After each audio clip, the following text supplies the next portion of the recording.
Hello guys, um, magandang hapon. Tuturuan ko nga pala kayo kung paano mag-download ng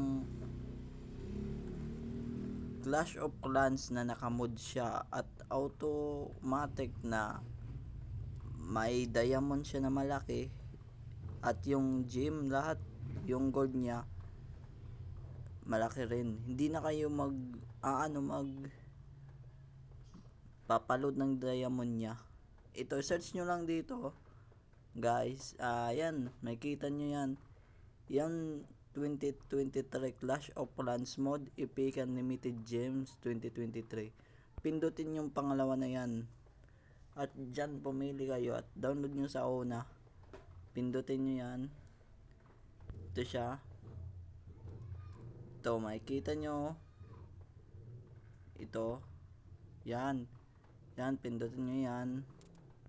Pagkatapos click, yan yung ano nya. Pag na-download nyo na yan, ako hindi ko na kasi siya i-download kasi na-download ko na siya. Ito siya, oh, na-download ko na siya. Yan, oh, na-download ko na siya. Ito, tuturuan ko kasi nandito na siya, nakalagay na siya sa apps ko eh. Ang gagawin nyo, pag na-download nyo na, click, yan, makikita nyo yan. Tingnan natin. May nakalagay yan, oh, gumana siya. Private server created by.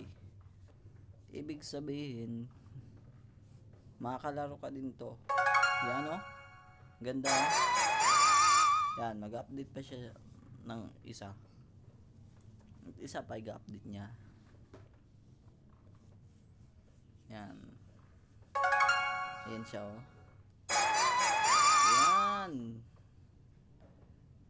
Yan, ang ganda.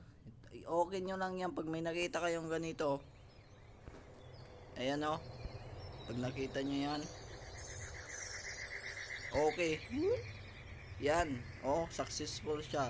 Maglagay kayo ng pangalan ko na nang gusto nyong pangalan dyan. Tulad sa akin, no?